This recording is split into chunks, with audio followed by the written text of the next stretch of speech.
Mari kita coba lihat 37 ini apa isinya. Kebahagiaan orang fasik itu semu, itu mungkin kalimatnya. Jadi kebahagiaan orang fasik itu semu. Saya baca dari Daud. Jangan marah karena orang yang berbuat jahat. Jangan iri hati kepada orang yang berbuat curang. Jadi ini merupakan nasihat secara pribadi ya. Jangan marah karena orang yang berbuat jahat. Jangan iri hati kepada orang yang berbuat curang. Sebab mereka segera lisut seperti rumput dan layu seperti tumbuh-tumbuhan hijau. Jadi ini merupakan pergumulan secara pribadi. Dilihatnya orang-orang jahat dan orang-orang curang. Marah dia. Dikatakannya jangan marah, ada alasannya. Alasannya sebab mereka segera lisut seperti rumput dan layu seperti tumbuh-tumbuhan hijau. Nah, kalau kita ingat Mazmur pasal 1 hampir sama. Jadi dibawa kita melihat bagaimana orang-orang jahat dan bagaimana orang-orang benar. Jadi di pemazmur ini seringkali dibuatnya dua golongan manusia. Golongan yang taat mengikuti Taurat Tuhan atau orang yang tidak menghargai Taurat. Ayat 3. Percayalah kepada Tuhan dan lakukanlah yang baik. Diamlah di negeri dan berlakulah setia. Jangan dipengaruhi oleh orang itu. Ya, percayalah kepada Tuhan dan lakukanlah yang baik. Diamlah di negeri dan berlakulah setia. Dan bergembiralah karena Tuhan, maka Ia akan memberikan kepadamu apa yang diinginkan hatimu.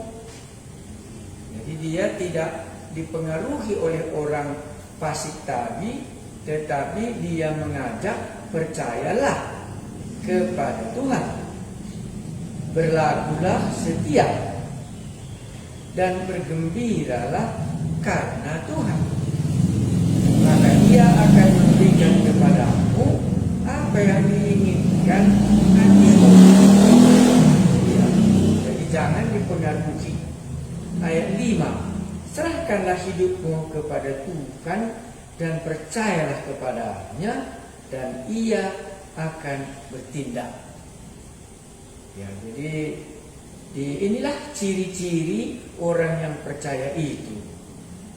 Orang yang percaya itu dikatakannya di sini, dia melakukan yang baik, dia berlaku setia, dia bergembira karena Tuhan, baru dia memiliki pengharapan bahwa Allah akan memberikan kepadanya apa yang diinginkan hatimu.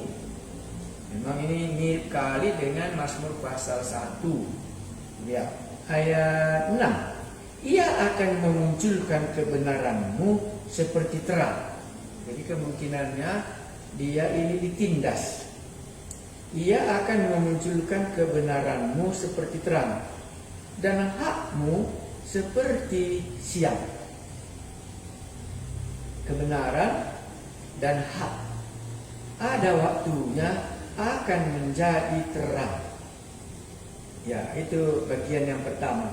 Dilanjutkannya, berdiam dirilah di hadapan Tuhan dan nantikanlah Dia. Jangan marah karena orang yang berhasil dalam hidupnya, karena orang yang melakukan tipu daya. Ya, jadi dilihatnya orang itu berhasil, keberhasilannya itu adalah dari semua tipu dayanya. Jadi muncul di dalam hatinya marah terus. Maka dikatakannya berhentilah marah dan tinggalkanlah panas hati itu. Jangan marah, itu hanya membawa kejahatan. Ya, maka ayat 7 dan 8 tadi, berdiam dirilah di hadapan Tuhan dan nantikanlah Dia. Jangan marah karena orang yang berhasil dalam hidupnya, karena orang yang melakukan tipu daya. Ya, jadi orang ini berhasil karena mereka melakukan tipu dayanya. Jadi dia orangnya jujur, sulit bagi dia menahan diri, tidak memarahi orang itu karena keberhasilannya dalam semua yang dilakukannya dengan tipu dayanya, dan dia berhasil. Iya, jadi sering juga bisa kita lihat orang itu jahat, melakukan semuanya tipu dayanya, dan kelihatannya dia berhasil. Ya, baru ayat 9, sebab orang-orang yang berbuat jahat akan dilenyapkan, tetapi orang-orang yang menanti-nantikan Tuhan akan mewarisi negeri. Itulah ayat 9. Baru tambahnya 10, karena sedikit waktu lagi. Jadi rupanya orang jahat itu, orang menipu itu akan menyangkut waktu. Ya, memang waktu dia melakukan kejahatan itu, dilihatnya tergiur dia karena berhasil. Jadi marah dia. Karena sedikit waktu lagi, maka lenyaplah orang fasik. Jadi bisa juga kita berpikir, oh rupanya tidak akan lama nanti berlangsung terus kejahatan itu. Karena sedikit waktu lagi, maka lenyaplah orang fasik. Jika engkau memperhatikan tempatnya, disambungnya, maka ia sudah tidak ada lagi. Jadi disuruh tinggallah dia bersabar, dan sesudah itu nanti kamu bisa melihatnya pada waktu sedikit lagi. Lihatlah nanti tempat tinggalnya akan semuanya menjadi lenyap. Nah, beginilah si pemazmur memberikan ajarannya, supaya orang-orang yang menyanyikan nyanyian ini tahulah dia apa yang akan terjadi bagi orang fasik ini dalam waktu sedikit lagi. Karena memang waktu dilihat ini, si orang fasik tadi sangat berhasil dengan semua tipu dayanya. Itulah membuat dia marah. Ya. Jadi kalau begitu dari kitab Pemazmur ini kita diajak. Namanya kalau demikian ini Mazmur dalam bentuk pendidikan, supaya orang jahat itu tidak kita tiru, supaya orang benar itu mengetahui kemana nanti nasibnya. Ya, karena sedikit waktu lagi, maka lenyaplah orang fasik jika engkau memperhatikan tempatnya. Jadi diajaknya jemaat yang menyanyikan nyanyian ini supaya memperhatikan. Karena kita kan sering tidak memperhatikan. Hanya kita melihat sementara keberhasilan penipuan itu, bisa kita cemburu, bisa kita marah sama dia.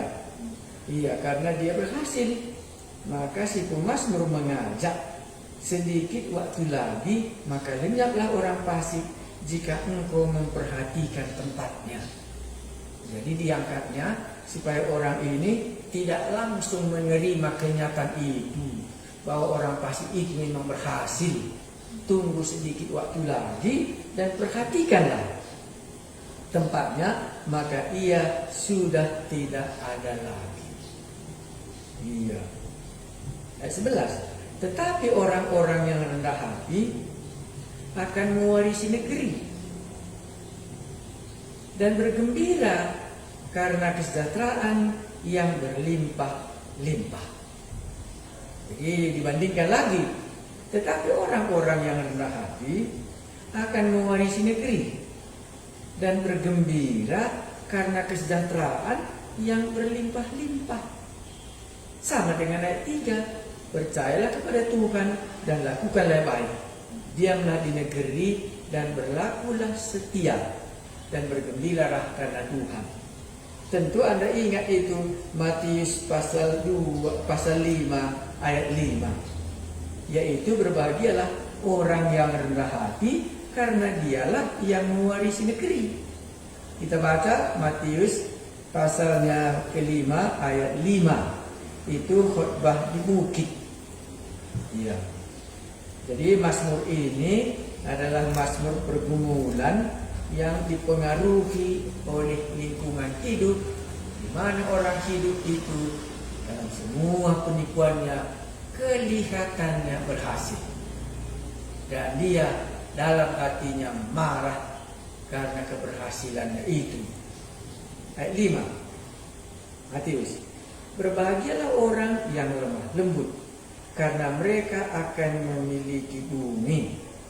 Jadi kalau di sini berbahagialah orang yang lemah lembut, tetapi di dalam bahasa kita tadi ayat 11, berbahagialah orang yang rendah hati. Sama kalau di dalam bahasanya sama, rendah hati dan lemah lembut, karena mereka itu yang akan mewarisi bumi.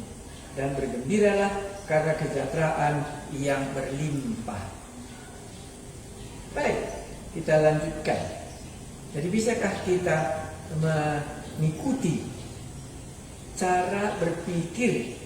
Kalau di sini dikatakannya Raja Daud, ya. Ayat 12, orang fasik merencanakan kejahatan terhadap orang benar, ya, dan menggertakkan giginya terhadap dia. Tuhan mentertawakan orang fasik itu sebab ia melihat bahwa harinya sudah dekat. Jadi bukan saja rupanya orang fasik ini diam-diam, tapi dia juga rupanya, apa katanya tadi, merencanakan kejahatan terhadap orang benar dan menggetakkan giginya. Mungkin itu membuat dia marah, dan itu juga membuat dia gelisah. Tetapi Tuhan mentertawakan orang fasik itu sebab ia melihat bahwa harinya sudah dekat. Jadi satu ciri-ciri yang dikatakan di sini adalah harinya sudah dekat. Itulah mungkin yang bisa, satu bagian bisa kita menerima ajaran dari kitab Mazmur ini. Harinya sudah dekat. Jadi walaupun sekarang dia berhasil dalam semuanya, tidak ada yang mengganggu, tapi harinya sudah dekat. Tidaknya selamanya demikian. Tetapi kamu, itu dikatakannya tadi di sini, ya, tetapi kamu, ya, berbahagialah, ya, karena kesejahteraan yang berlimpah-limpah akan diberikan oleh Tuhan. Dari Mazmur 37 ini merupakan Mazmur pengajaran untuk orang-orang yang tergiur melihat antara kejahatan dan kejujuran di hadapan Allah. Lalu ayat 14, orang-orang fasik menghunus pedang. Jadi tadi orang fasik tadi selain menipu, sekarang dia menghunus pedang dan melunturkan busur mereka untuk merobohkan orang-orang sengsara dan orang-orang miskin, untuk membunuh orang-orang yang hidup jujur. Tetapi pedang mereka akan menikam dada mereka sendiri, dan busur mereka akan dipatahkan. Jadi 14 dan 15 ini menyatakan bahwa kejahatannya itu akan kembali kepada dirinya sendiri. Ya, itu yang dimasukkan di sini. Orang-orang fasik menghunus pedang dan melentur busur mereka untuk merobohkan orang-orang sengsara dan orang-orang miskin, untuk membunuh orang-orang yang hidup jujur. Tetapi pedang mereka akan menikam dada mereka sendiri, dan busur mereka akan dipatahkan. barulah keluar ayat 16. Lebih baik yang sedikit, lebih baik yang sedikit pada orang benar daripada yang berlimpah-limpah pada orang fasik. Sebab, nah, jadi dia ini ada alasannya. Sebab lengan orang-orang fasik dipatahkan, tetapi Tuhan menopang orang-orang benar. Ya, makanya kita kembali, ini konsepnya tidak bisa salah, adalah konsep di dalam undang-undang Taurat. Orang-orang yang benar, yang memelihara Taurat, tidak mungkin akan ditinggalkan oleh Tuhan. Jadi kebenaran itu ada di dalam tangan Tuhan. Tapi orang jahat bisa melakukan apa yang dia mau, tetapi ya itu senantiasa waktunya tidak panjang, tetapi dia sendiri akan dikenai oleh anak panahnya itu sendiri. Makanya sebab lengan orang fasik dipatahkan, tetapi Tuhan menopang orang-orang benar. Jadi bisanya orang benar itu jatuh, tapi dia akan ditopang oleh Tuhannya sendiri. Itulah kembali dia ayat 1.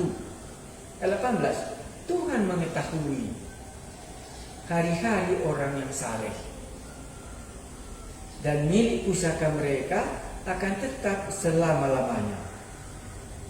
Ya, jadi Tuhan mengetahui hari-hari orang saleh dan milik pusaka mereka akan tetap selama-lamanya.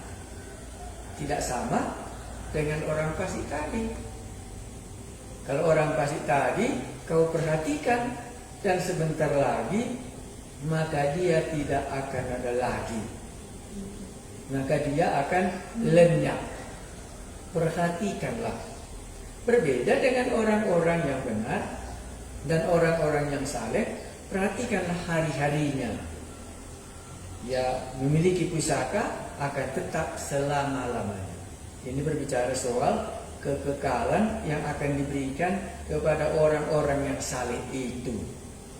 Mereka tidak akan mendapat malu pada waktu kecelakaan, dan mereka akan menjadi kenyang pada hari-hari kelaparan. Di dalam kesulitan itu, orang itu nanti masih makan dan minum. Tapi orang fasik itu waktu datang kesulitan, maka dia akan lenyap. Tuhan mengetahui hari-hari orang saleh, dan milik pusaka mereka akan tetap selama-lamanya. Mereka tidak akan mendapat malu pada waktu kecelakaan, dan mereka akan menjadi kenyang pada hari-hari kelaparan. Ayat 20.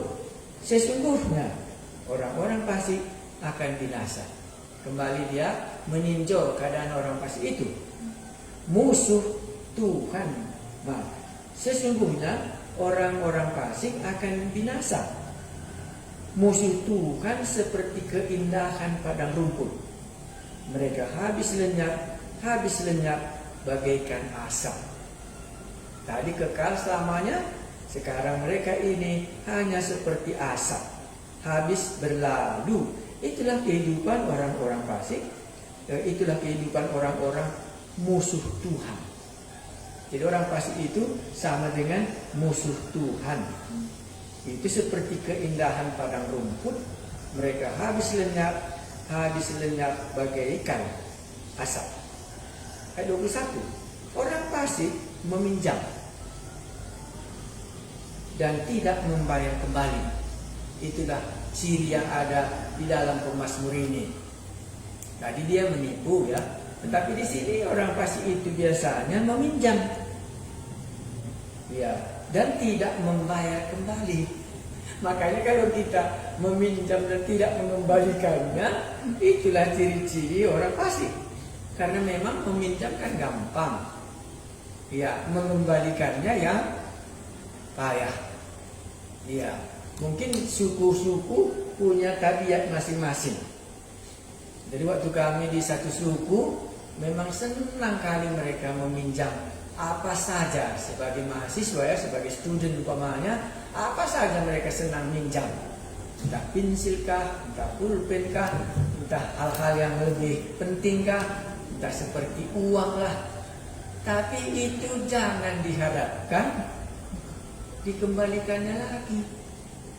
Karena dia memiliki tabiat meminjam gampang, tapi mengembalikannya yang susah. Jadi kami karena sudah sering sama dengan mereka, sudah mengetahui tabiat itu, sehingga kami harus katakan, kalau dia meminjam, maka kami katakan tidak usah lagi dikembalikan, supaya jangan nanti dia bersusah kalau jumpa lagi hari-hari yang akan datang. Dan tahulah dia bahwa kalau dia sudah meminjamnya, bahwa itu sudah tidak perlu lagi untuk dikembalikan. Karena inilah tabiatnya di sini, orang fasik meminjam dan tidak membayar kembali. Tetapi orang benar adalah pengasih dan pemurah. Beda ya. Jadi orang fasik itu meminjam dan tidak membayarnya kembali. Tetapi orang benar adalah pengasih dan pemurah. Jadi ada tabiat ya, ada dua tabiat di sini. Ya, tabiatnya memang gampang meminjam, tapi sulit untuk mengembalikannya. Tapi kalau orang benar tabiatnya adalah pengasih dan pemurah. Iya, itulah dia. Baik, ayat 22. Sesungguhnya orang-orang yang diberkatinya akan mewarisi negeri, tetapi orang-orang yang dikutukinya akan dilenyapkan. Wah, itu tambah gawat ya. Jadi orang fasik itu orang-orang yang dikutuki Allah. Iya, itu yang berat. Iya, tetapi orang-orang yang benar tadi, itulah orang-orang yang diberkatinya, dan mereka itulah yang akan mewarisi negeri. Ya, apakah Daud ini waktu dia bermazmur ini diingatnya bagaimana umat Israel memasuki tanah Kanaan dan semua penduduk tanah Kanaan itu dikutuk. Ya. Sesungguhnya orang-orang yang diberkatinya akan mewarisi negeri, tetapi orang-orang yang dikutukinya akan dilenyapkan. Kalau tadi orang fasik, sekarang hubungannya dengan Allah. Iya, Allah yang memberkati orang benar dan Allah yang dikutukinya orang-orang fasik tadi. Ya. Jadi ini nyanyian pengajaran waktu mereka menyanyikan itu. Jadi tahulah mereka orang-orang yang dikutuk Allah dan orang-orang yang diberkati Allah. Orang fasik gampang meminjam tetapi sulit untuk mengembalikannya. Orang-orang benar memiliki belas kasihan dan mereka itu hidup dalam kemurahannya. Jadi dia mendapat diberkati oleh Allah dan orang fasik itulah orang yang dikutuk. Ayat 23. Tuhan menetapkan langkah-langkah orang yang hidupnya berkenan kepadanya. Jadi sudah lagi bukan saja diberkati, tetapi Tuhan juga yang menetapkan langkah-langkah orang-orang yang diberkatinya. Tuhan menetapkan langkah-langkah orang yang hidupnya berkenan kepadanya. Ya, itulah dulu. Apakah kita percaya dalam nyanyian pengajaran ini kita bisa terima Tuhan di sini Yahweh ya? Ya, itulah akulah aku, itulah Yesus sendiri. Tuhan menetapkan langkah-langkah orang yang hidupnya berkenan kepadanya apabila ia jatuh. Jadi belum pasti juga, walaupun kita benar kadang-kadang jatuhnya kita. Ya, nah, itulah makanya tadi Mazmur Daud. Ya, apabila ia jatuh tidaklah sampai tergeletak. Daud pernah jatuh dalam dosa ya. Ya, tapi dia tidak sampai tergeletak. Ya, baru disambungnya sebab Tuhan menopang tangannya. Ya, jadi itulah membuat dia berbeda waktu dia jatuh. Ya, orang fasik jatuh, maka dia menjadi binasa dan lenyaplah waktunya, tidak ada lagi. Tapi orang yang benar bukan demikian. Dia bisa jatuh, tetapi tidak tergeletak, sebab Tuhan menopang tangannya kembali. Jadi satu diberkati, satu dikutuk. Dia jatuh, tapi dia kembali ditopang.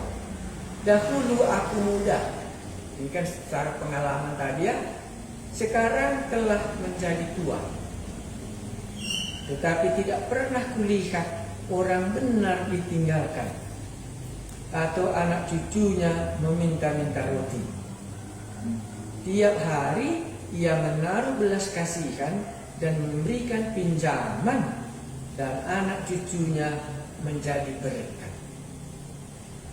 Jadi ini pengalamannya, diperhatikannya rupanya orang-orang yang benar di hadapan Allah. Diperhatikannya waktu dia mulai dari muda. Jadi rupanya orang percaya ini bukan saja melihat surga, tapi orang percaya dan orang benar ini juga bisa memperhatikan orang fasik dan juga bisa memperhatikan orang benar. Bagaimana nanti akhir hidup selama di bumi ini. Itulah ayat 25. Pengalaman Raja Daud ataupun pengalaman si pemazmur ini. Dahulu aku muda, sekarang telah menjadi tua. Apakah nanti ini menjadi renungan kita? Boleh. Mungkin sekarang belum bisa kita menerima kebenaran ini 100%. Bahwa orang benar itulah yang akan diberkati dan orang fasik itu akan dikutuk. Sekarang bisa kita belum menerimanya. Ya, tetapi nanti sesudah kita tua, ya sudah naik kelas kita memperhatikan orang-orang semua, dan waktu kita lihat barulah kita bisa mengambil mazmur ini, mengatakannya. Dahulu aku muda, sekarang telah menjadi tua, tetapi tidak pernah kulihat orang benar ditinggalkan atau anak cucunya meminta-minta roti. Tiap hari ia menaruh belas kasihan dan memberi pinjaman, dan anak cucunya menjadi berkat. Jadi anak cucunya menjadi berkat, generasinya menjadi berkat bagi orang lain. Bukan seperti orang fasik tadi, generasinya akan menjadi lenyap, tetapi orang ini generasinya pun akan terus menjadi berkat sebagai orang-orang benar. Ayat 25 ini lama harus ditunggu baru bisa kita ucapkan. Kalau sekarang bisa saja kita belum bisa ucapkan karena kita masih muda, tapi kita sudah perhatikan bahwa orang-orang benar itu cara hidupnya sudah kita lihat. Orang-orang fasik itu juga sudah kita lihat cara hidupnya. Nanti sesudah kita tua, barulah kita bisa khotbahkan ayat 25 ini. Dan ayat 26, oh memang benar. Orang-orang yang saleh, yang berkenan di hadapan Tuhan, Tuhan akan menuntun perjalanannya. Ini merupakan kesaksian si pemazmur. Mulai dari muda dia rupanya sudah memperhatikan orang jahat dan orang benar, bagaimana nanti hidup orang ini. Karena tadi kan marah dia karena orang jahat menipu dan berhasil. Sekarang sesudah dia tua dilihatnya bahwa orang benar ini masih terus diberkati Tuhan sampai anak cucunya. Mari kita lanjutkan ayat 27. Ya, jadi Anda boleh sebagai mahasiswa kita bisa melihat nanti hari tua kita, barulah kita ungkapkan ayat 25 ini. Mulai aku dari muda sudah kuperhatikan hidup orang benar dan bagaimana kehidupan orang fasik. Ya, ayat 27. Jauhilah yang jahat dan lakukanlah yang baik, maka engkau akan tetap tinggal untuk selama-lamanya. Kenapa dia berani katakan ayat 27? Ya karena sudah punya pengalaman ayat 25 tadi. Ya sudah dia punya pengalaman ayat 23 bahwa tangan Tuhan menetapkan langkah-langkah hidupnya. Ya walaupun dia jatuh, tapi dia tidak tergeletak karena tangan Tuhan menopangnya. Dahulu aku muda, sekarang sudah menjadi tua, dan tidak pernah kulihat orang-orang benar ditinggalkan Tuhan. Bahkan anak cucunya terus bisa menjadi berkat. Nah, jauhilah yang jahat dan lakukanlah yang baik, maka engkau akan tetap tinggal untuk selama-lamanya. Sebab Tuhan mencintai hukum, dan Ia tidak meninggalkan orang-orang yang dikasihinya. Itu sebabnya, karena Tuhan itu mencintai undang-undangnya, mencintai hukumnya, mencintai firman-Nya, dan Ia tidak meninggalkan orang-orang yang dikasihinya sampai selama-lamanya. Mereka akan terpelihara, tetapi anak cucu orang fasik akan dilenyapkan. Ya, jadi jauh imannya ya, sampai anak cucu bukan saja masa mudanya, tapi masa tuanya untuk generasi yang akan datang.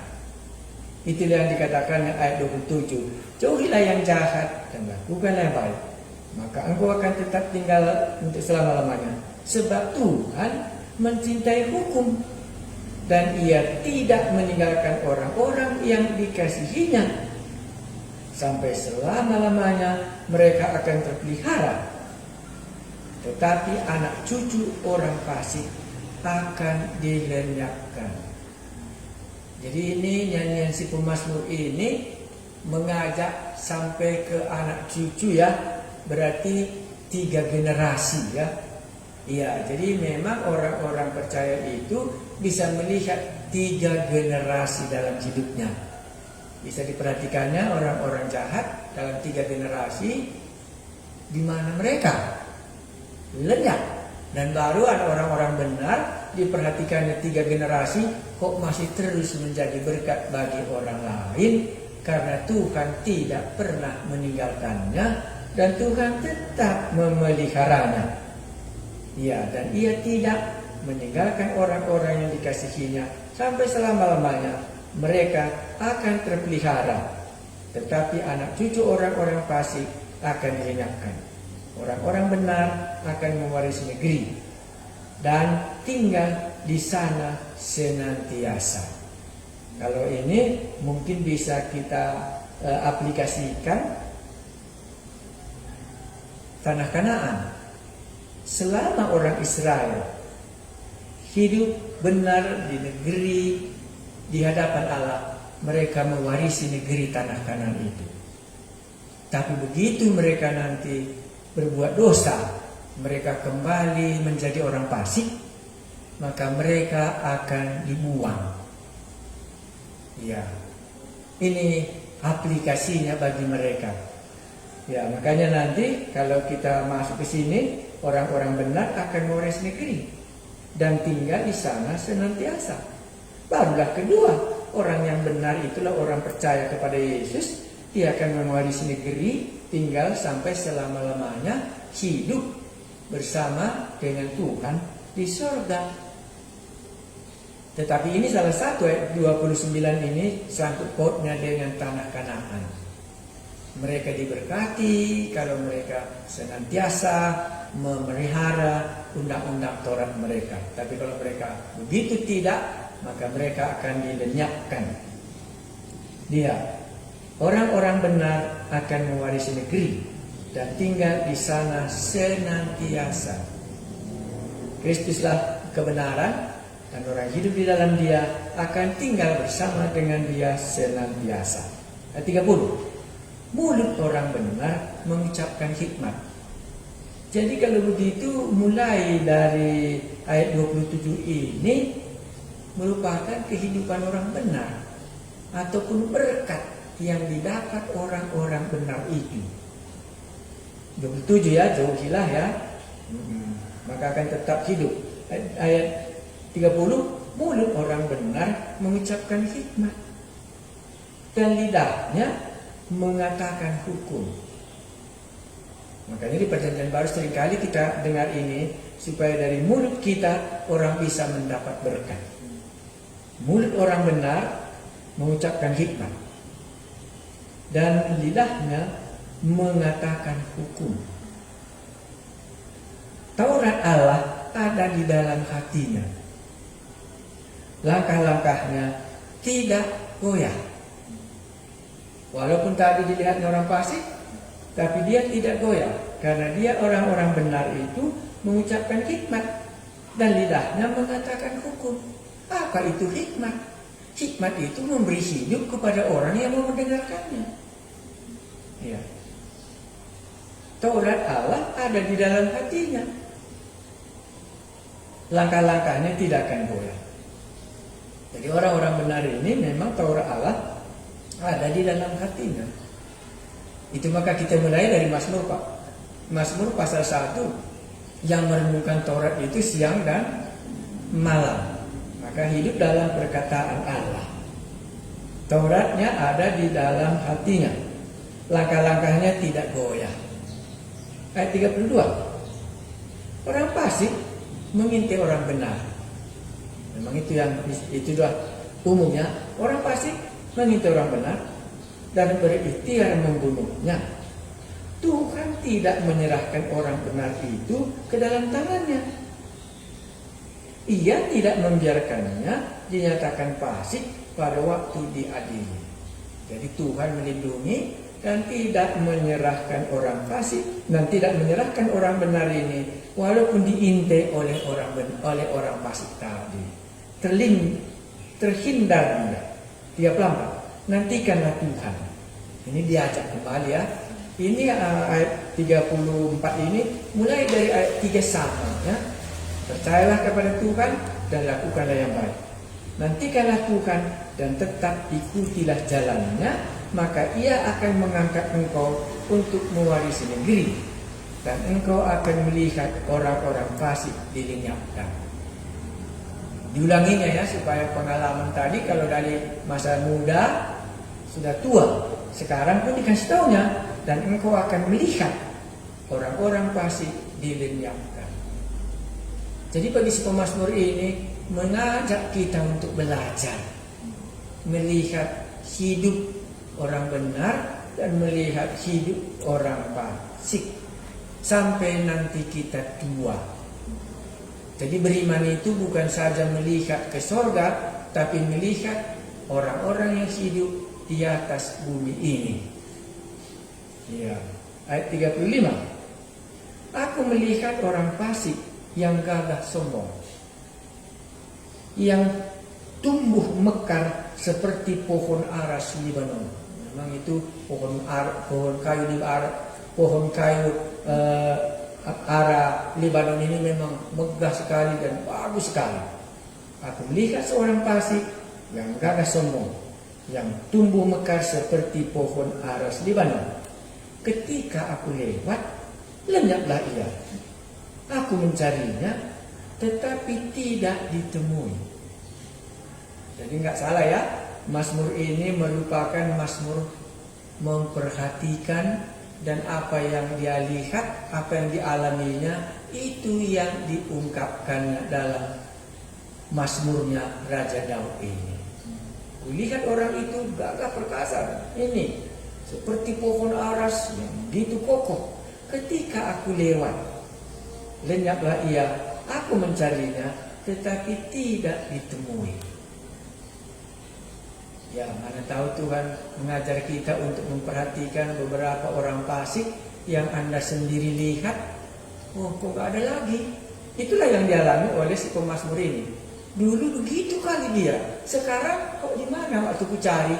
Kok nggak ada lagi dia ya? Ya, mungkin Anda juga punya pengalaman masing-masing. Anda bisa memperhatikan orang-orang dan sesudah itu Anda bisa menuliskan pemazmurnya. Maka ini tadi ungkapan pengalamannya secara pribadi. Ya, ayat 37. Perhatikanlah orang-orang yang tulus dan lihatlah kepada orang-orang yang jujur. Sebab pada orang yang suka damai akan ada masa depan. Dibandingkannya dengan ayat 35 tadi, orang fasik yang gagah sombong itu, dengan sekarang dengan orang-orang yang tulus, yang jujur, pada mereka ada damai masa depan mereka. Tetapi pendurhaka-pendurhaka akan dibinasakan bersama-sama dan masa depan orang-orang fasik akan dilenyapkan. Anda bisa percaya, Anda bisa juga tidak percaya. Tetapi cobalah perhatikan, itulah kata si pemazmur. Jadi kalau pulang mereka dari bait Allah, sesudah mendengar nyanyian ini, itulah yang akan mengajar hati mereka waktu mereka berjalan di dunia antara orang fasik dan orang yang tulus hati dan orang yang jujur, orang yang Taurat Tuhan ada di dalam hatinya. Makanya kita bilang ini nyanyian pulang dari bait Allah merupakan nyanyian pengajaran. Baik, mari kita lihat lagi apalagi ayat 39. Orang-orang benar diselamatkan oleh Tuhan. Ia adalah tempat perlindungan mereka pada waktu kesesakan. Dan waktu datang kesesakan, orang-orang benar ini diselamatkan dan mereka berlindung pada Tuhan. Orang-orang benar diselamatkan oleh Tuhan. Ia adalah tempat perlindungan mereka pada waktu kesesakan datang. Iya. Jadi itulah orang benar. Bukan berarti orang benar nggak ada kesesakannya. Sama-sama kita kena hujan dan sama-sama kita musim kemarau. Tetapi orang-orang benar itu tadi ada tempat perlindungannya dan Tuhan menyelamatkan dia. Tuhan menolong mereka dan meluputkan mereka. Yang meluputkan mereka dari tangan orang-orang fasik dan menyelamatkan mereka sebab mereka berlindung padanya. Itu yang terakhir. Sebab mereka ini berlindung padanya. Jadi orang fasik tadi sama orang yang sombong gagah perkasa tadi, yang seperti pohon aras Lebanon gantengnya ini, di mana mereka semua lenyap dan tiada lagi. Tetapi orang-orang benar, orang yang tulus hatinya, dia berlindung. Dan Tuhan menjadi perlindungan mereka dalam hari-hari yang sulit. Sehingga dia terpelihara. Pulanglah jemaat sesudah mendengar nyanyian ini. Inilah yang dia bawa pulang, yang akan menguasai otak mereka, yang menguasai pikiran mereka, dan inilah pengharapan dia, dan hal itu akan terjadi di dalam hidupnya. Jadi boleh kita simpulkan dari kitab Mazmur ini, ya bisa saja kita nggak usah banyak kali ingat, tapi si pemazmur sudah melihat cara hidup orang benar dan cara hidup orang fasik dan di hari tuanya, dan dia bermazmur dengan mazmur ini. Dan nanti Anda akan juga sama. Sekarang Anda muda dan Anda memperhatikan bagaimana cara hidup orang benar dan bagaimana cara hidup orang fasik. Mungkin kita masih lebih tertarik kepada melakukan hidup seperti orang fasik karena kita bayangkan dia senang kali hidup. Ya bisa. Tetapi kita sudah diberitahu bahwa hal itu nanti sekejap lagi, tidak berapa lama lagi, dalam waktu sedikit kita cari sudah nggak ada lagi dia di situ. Tetapi orang-orang yang memikirkan yang benar, yang Taurat Tuhan, yang percaya kepada Tuhan kita Yesus, ya mereka akan tetap ada sampai sekarang. Jadi itulah nanti membuat perbedaannya di akhir hidup. Makanya ini merupakan mazmur di dalam pendidikan nyanyian yang diucapkan waktu mereka beribadah di Yerusalem. Karena nyanyian itu bisa mendidik. Jadi kita juga akan bisa berkata, dahulu aku muda, sekarang telah menjadi tua.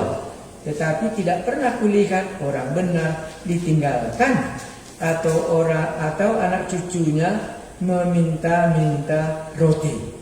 Tetapi tiap hari ia menaruh belas kasihan dan memberikan pinjaman, dan anak cucunya menjadi berkat. Jadi bukan saja sampai kita selamat, tetapi generasi yang akan datang pun akan mendapat berkat dalam hidup kita yang mewarisi kebenaran dan tidak melakukan kejahatan seperti yang ada di kiri kanan orang-orang Israel di dalam bait Allah ini. Baik, sampai di sini pelajaran kita Mazmur 37. Kita sambung Mazmur 137. Ini mazmurnya merupakan mazmur pembuangan. Jadi ini namanya mazmur pembuangan, di mana mereka dibuang ke Babylon. Jadi boleh kita pikirkan ini sedikit mazmur ratapan mereka. Kalau tadi mazmur antara orang jahat dan orang benar, sekarang ini merupakan mazmur orang Israel di dalam pengalamannya di pembuangan di Babylon. Kita baca semua di tepi sungai-sungai Babel. Jadi ini kenangan mereka waktu mereka dibuang di Babylon. Jadi ini disebutkan merupakan mazmur pengalaman waktu mereka dibuang ke Babylon. Jadi ini mungkin mereka nyanyikan sesudah mereka kembali dari pembuangan dalam zamannya Esra. Ya, sesudah selesai pembuangan di Babylon. Ya, karena tadi kalau mereka setia, maka mereka lama di tanah itu. Tapi ternyata mereka tidak setia, akhirnya keluarlah Mazmur 137 ini. Kita bisa baca ya, di tepi sungai-sungai Babel. Inilah tempat pembuangan umat Israel karena mereka tidak setia, dibuanglah dia ke Babylon. Ya, Babylon itu kurang lebih sekitar sungai Efrat ataupun sungai di mana nenek moyang kita Adam dan Hawa, di mana Abraham tinggal. Nah, itulah daerah Babylon. Di tepi sungai-sungai Babel, di sanalah kita duduk sambil menangis. Jadi ini kesan yang sudah berlalu. Apabila kita mengingat Sion, Sion itu artinya Yerusalem. Ya. Pada pohon-pohon gandarusa di tempat itu kita menggantungkan kecapi kita. Karena nampaknya mereka mengungkapkan nyanyiannya ini dibawanya kecapinya dari Yerusalem waktu mereka pergi ke Babylon, waktu mereka dibuang.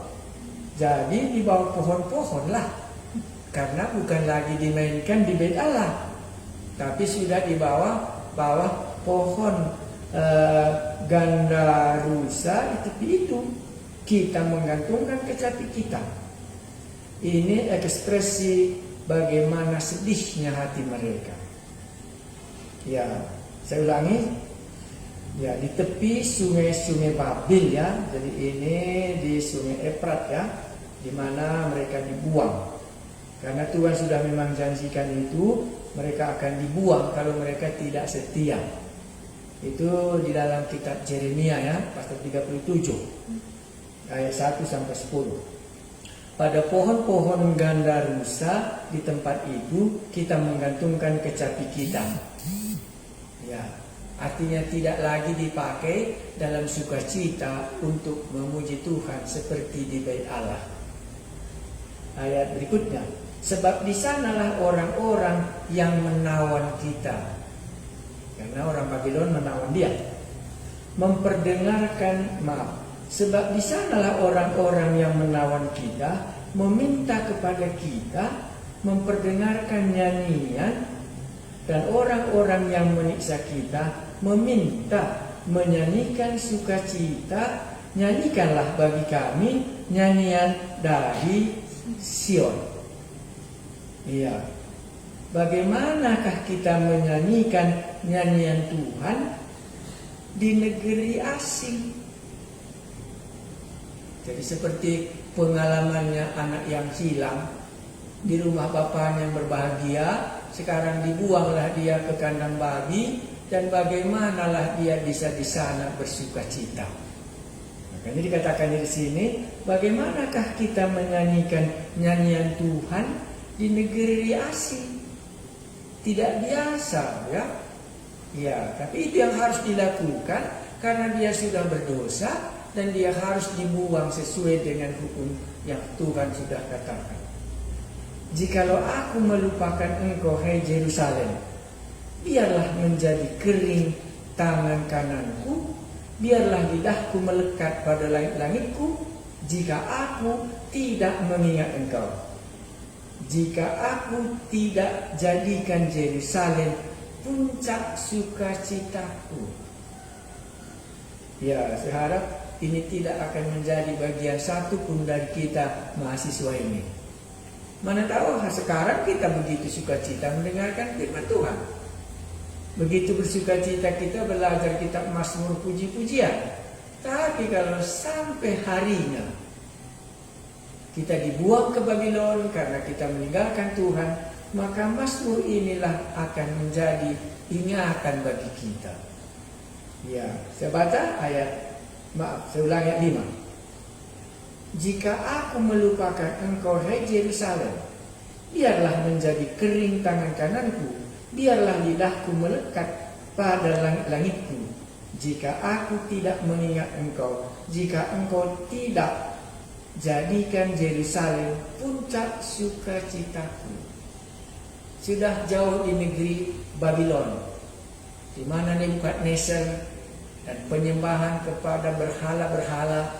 Waktu kita baca kitab Daniel, semua berhala, dan di sanalah mereka bawa kucapinya, dan dimintalah mereka menyanyikan nyanyian-nyanyian Allah mereka di tempat-tempat berhala itu.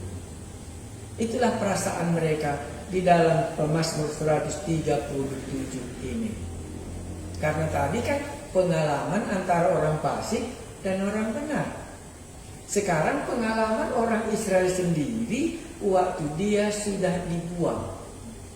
Apa yang diungkapkannya? Ayat 37. Ingatlah ya Tuhan kepada Bani Edom. Bani Edom itu Esau. Yang pada hari pemusnahan Yerusalem mengatakan, runtuhkan sampai ke dasarnya. Hei putri Babil yang suka melakukan kekerasan. Kepada mereka ya, berbahagialah orang yang membalas kepadamu. Nanti kan dibalaskan hukuman kepada Edom, kepada Esau, dan di sini Esau dan Edom itu adalah Babylon. Ya, hei putri Babel yang suka melakukan kekerasan, berbahagialah orang yang membalas kepadamu perbuatan-perbuatan yang kau lakukan kepada kami. Ya, nanti akan datang kerajaan Darius akan membalaskan kepada orang Babel ini. Ayat 9. Berbahagialah orang yang menangkap dan memecahkan anak-anakmu pada bukit batu.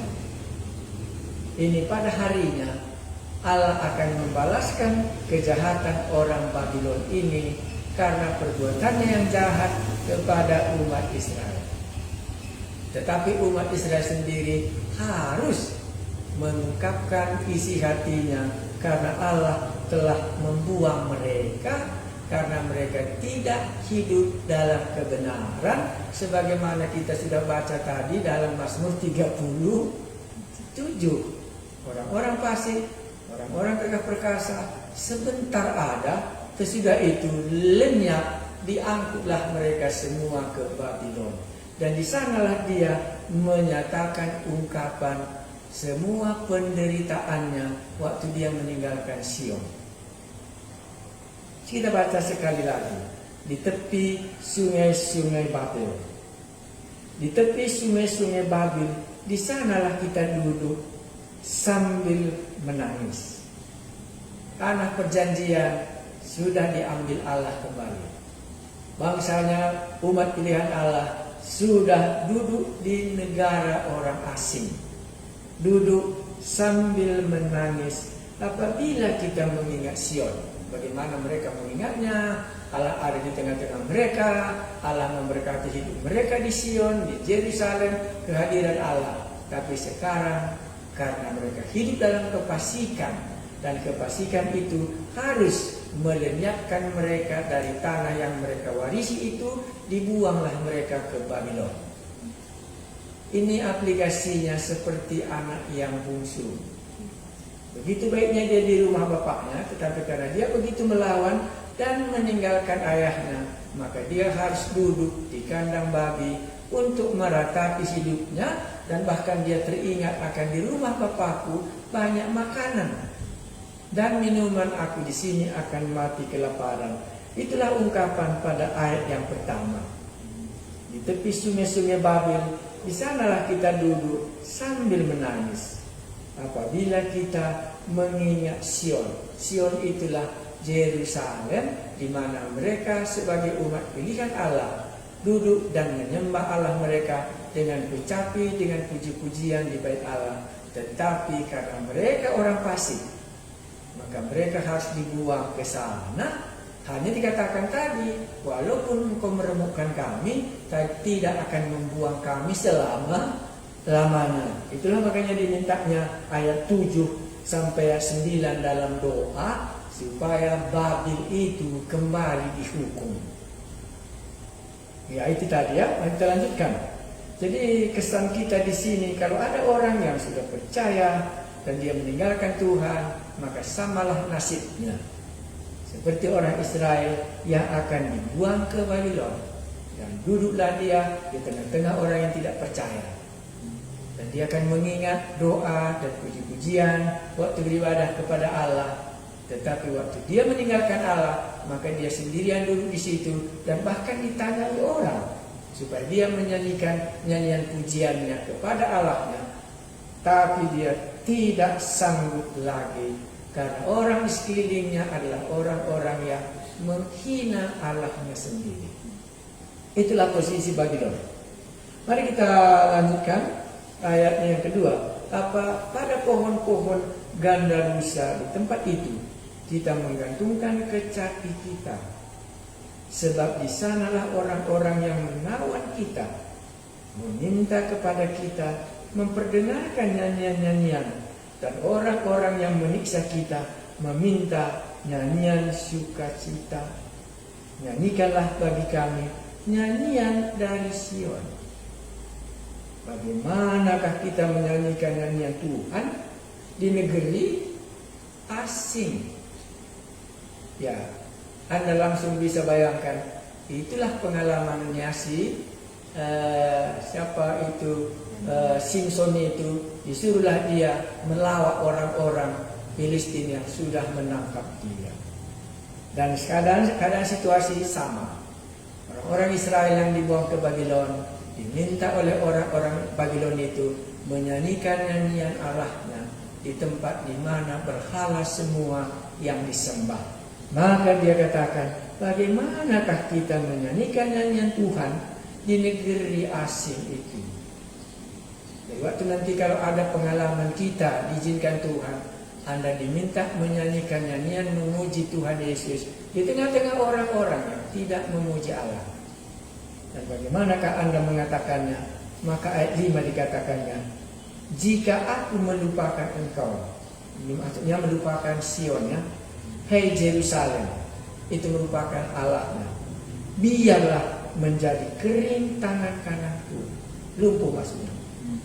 Biarlah lidahku melekat pada langit-langitku, tidak boleh lagi menyatakan sesuatu. Jika aku tidak mengingat engkau, good memory kembali, walaupun dia sedang dibuang. Inilah keluar kasih setia Tuhan tidak berkesudahan. Jika aku tidak jadikan Yerusalem itu menjadi puncak sukacitaku. Jadi apapun yang ada di Babylon ini tidak mungkin membuat aku bersukacita, kecuali kalau aku mengingat kembali Allahku di Yerusalem.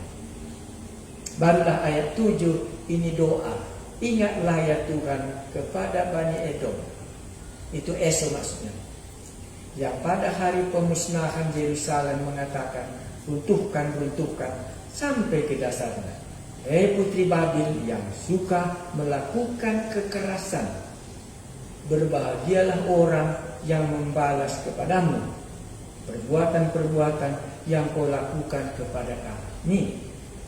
Berbahagialah orang yang menangkap dan memecahkan anak-anakmu pada bukit batu. Mereka sudah memanjatkan doa supaya pembalasan kepada orang Babylon diberikan oleh Allah sendiri. Jadi ada dua bagian dari pemazmur ini. Satu mazmur kenangan bagaimana mereka di Yerusalem dan sekarang mereka dibuang ke tepi sungai Babylon, dan di sanalah mereka diminta untuk menyanyikan nyanyian Tuhan. Mana mungkin di hadapan orang-orang asing kami memuji Allah kami. Mereka di sana menangis dan meratap duduk dan tidak melupakan Sion. Dan kalau kami bisa melupakan Sion, maka biarlah lidah kami menjadi melekat, menyatakan bagaimana kesetiaan mereka mengingat Allahnya di Yerusalem. Barulah kedua, dia memohon supaya Edom atau Esau ini sekali dimusnahkan oleh Allah akan runtuh sampai selama-lamanya. Dan berbahagialah orang yang meruntuhkan Babylon, yang di kemudian hari akan binasa sampai juga selama-lamanya. Jadi dari Mazmur 137 ini orang Israel mengingat mereka kembali dibuang ke Babylon, dan sesudah sampai 70 tahun mereka dipulihkan, Allah kembali dibawanya ke Yerusalem. Tetapi selama pengalamannya di Babylon, inilah nyanyian pengajaran yang mereka bisa terima, walaupun Allah mengembalikan mereka kembali pada masanya. Tetapi pengalaman pahit, renungan yang pahit di Babylon, inilah mereka ungkapkan supaya orang-orang yang ada di Bait Allah waktu mendengar nyanyian ini tidak mengulangi kembali kesalahannya. Maka kalau ini diaplikasikan adalah bagi orang-orang yang sudah percaya, tetapi karena kefasikannya meninggalkan Allah, dan Allah membuang dia, menjauhkan dia seperti anak yang hilang dari rumah bapaknya, tinggal di tempat orang lain, baru diingatnya lah Allahnya yang sudah mengampuni dia, Allahnya yang sudah mengasihi dia, dan dia tinggal di tengah-tengah orang-orang yang menyembah berhala. Mari kita berdoa. Kami mengucap syukur boleh membaca dua bagian dari pemazmur ini. Satu, itulah kenangan orang Babylon, bagaimana orang Israel dibuang karena mereka menjadi orang fasik, dan mereka ingat Allahnya di Yerusalem yang ditinggalkannya. Dan bagaimana juga orang fasik hidup dan orang benar juga hidup. Pada harinya kami akan belajar bahwa orang benar akan diberkati sampai anak cucu mereka, tetapi orang fasik sebentar sedikit lagi akan menjadi lenyap sampai selama-lamanya. Dari pemazmur ini kami diajak untuk memperhatikan orang benar dan orang saleh dan orang fasik selama kami hidup, supaya nanti ada cerita yang dapat kami mengerti dalam lingkungan hidup kami. Karena inilah tujuan pemazmur kami belajar, karena mereka sudah memiliki pengalaman dan diungkapkannya dalam kitab Mazmur ini secara pengalaman pribadi. Dan kalaulah boleh, supaya kami jangan ada yang dibuang ke Babylon karena kefasikan kami, tetapi biarlah kami menjadi orang benar, tidak dipengaruhi oleh orang-orang fasik, tetapi tetap percaya bahwa di dalam Tuhanlah kami bersuka cita. Dalam nama Tuhan kami Yesus kami berdoa. Amin. Baik, terima kasih, sampai di sini pelajaran kitab Mazmur kita.